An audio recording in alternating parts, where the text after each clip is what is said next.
Kasus pencabulan terhadap anak di bawah umur kembali terjadi di Kabupaten Buleleng.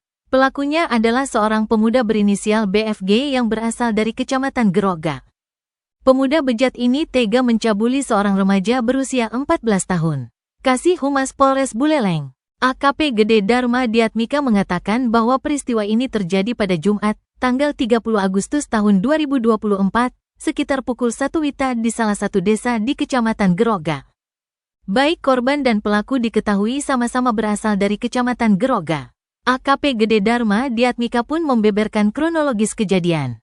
Berawal ketika korban tengah tidur lelap di ruang keluarga rumahnya. Ia tidur bersama dengan adiknya, sedangkan orang tuanya berada di dalam kamar. Tiba-tiba pelaku BFG masuk ke dalam rumah korban, lalu menindih remaja 14 tahun itu. Sembari menindih, pelaku berusia 18 tahun itu juga membuka celana korban dan melakukan onani.